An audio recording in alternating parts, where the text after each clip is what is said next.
ये कहानी एक बच्चे की है जिसने जंगल के जानवरों को अपना दोस्त बनाया था। इस बच्चे का नाम क्रिस्टोफर होता है। क्रिस्टोफर इन सभी जानवरों की हर तरह से देखभाल करता है। वक्त के साथ साथ ये सब बड़े हो जाते हैं। अब क्रिस्टोफर को अपनी पढ़ाई करने के लिए शहर जाना पड़ता है और एक बार ये सब फिर से अकेले हो जाते हैं। क्रिस्टोफर के न होने से इन्हें बहुत सारी मुसीबत का सामना करना पड़ता है। अब मौसम बदलता है और खाने की भी समस्या बढ़ जाती है। भूख लगने पर ये अपने ही साथी को मारकर कहा जाते हैं। इसीलिए इन सबको इंसानों से नफरत हो जाती है। नफरत में सबसे ऊपर क्रिस्टोफर होता है। इस बात को 20 साल बीत जाते हैं। इस जगह का नाम अब 100 एकड़ रख दिया जाता है। 20 साल बाद क्रिस्टोफर अपनी गर्लफ्रेंड के साथ इन सभी जानवरों से मिलने के लिए आता है। सबसे बड़े जानवरों का नाम बनी और फू होता है। ये जगह बहुत ही डरावनी होती है, इसलिए क्रिस्टोफर की गर्लफ्रेंड यहाँ से चलने के लिए बोलती है, पर क्रिस्टोफर बोलता है मैं बनी और फू के मिले बगैर यहाँ से नहीं जाऊंगा। कुछ देर के बाद यहाँ पर पिगरेट आता है जो क्रिस्टोफर के सामने ही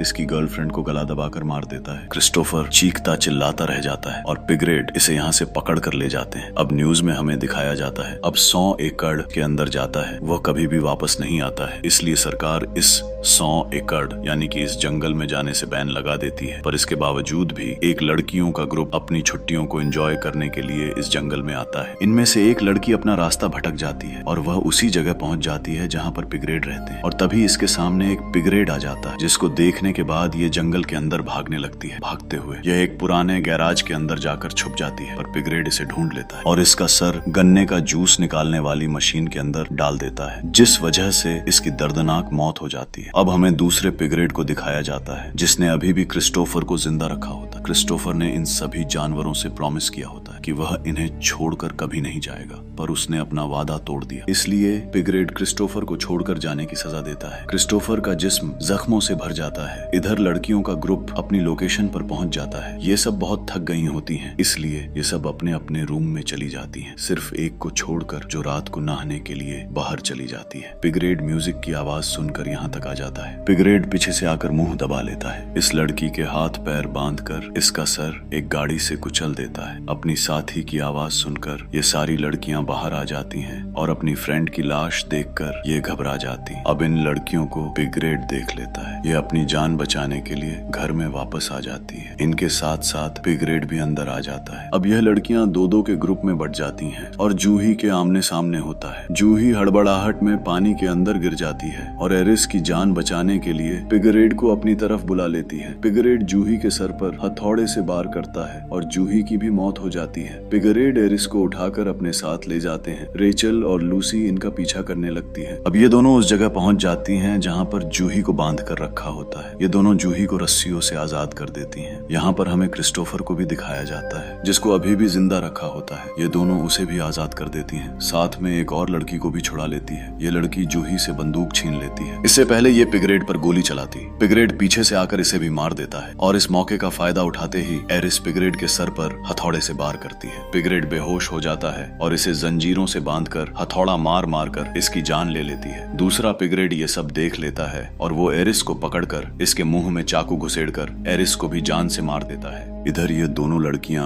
अपनी जान बचाते हुए एक कार के सामने आ जाती हैं। इस कार में 5 ओल्ड मैन बैठे होते हैं। असल में इन लोगों का काम रात को जंगल की रखवाली करना होता है। ये दोनों लड़कियां इन लोगों को सब कुछ बता देती हैं और तभी यहाँ पर पिगरेट आ जाता है। पहले तो ये लोग पिगरेट को बहुत मारते हैं, पर पिगरेट बहुत ही ताकतवर होता है और वो एक एक करके इन सबको मार देता है। इसके बाद रिचल कार चलाकर पिगरेट को टक्कर मार देती है, पर पिगरेट कार के नीचे आने के बावजूद भी कार के ऊपर चढ़ जाता है। पिगरेट ऊपर से ही इन दोनों के ऊपर हमला करने लगता है। रिचल एकदम ब्रेक मार देती है और पिगरेट नीचे गिर जाता है। इनका सर कार के सामने आकर लगता है। रिचल को जब होश आता है तो वो देखती है उसके साथी को पिगरेट ने मार दिया है। अब पिगरेट रिचल को मारने ही वाला होता है और तभी एन वक्त पर क्रिस्टोफर कार से पिगरेट को टक्कर मार देता है। पिगरेट दोनों कारों के बीच में दब जाता है। इसके बाद क्रिस्टोफर रिचल को उठाकर यहाँ से लेकर जाने लगता है और तभी पिगरेट होश में आ जाता है, यानी वो अभी भी जिंदा होता है। पिगरेट इन दोनों को पकड़ लेता है। क्रिस्टोफर पिगरेट से बोलता है कि तुम्हारा गुनहगार तो मैं हूँ, इसलिए तुम मुझे मार दो और रिचल को छोड़ दो, इसे यहाँ से जाने दो। पर पिगरेट इसकी एक भी बात नहीं मानता है और रिचल का गला काट देता है। रिचल की तो मौत हो जाती है, पर क्रिस्टोफर अपनी जान बचाकर यहाँ से भागने में कामयाब हो जाता है। इस फिल्म की कहानी में पिगरेट को जिंदा रखा गया है और इस मूवी का एंड पिगरेट को दिखाते हुए हो जाता है। मिलता हूँ आपसे एक और न्यू वीडियो में जाते हुए इस वीडियो को लाइक करके जरूर जाए। वीडियो देखने के लिए आपका धन्यवाद।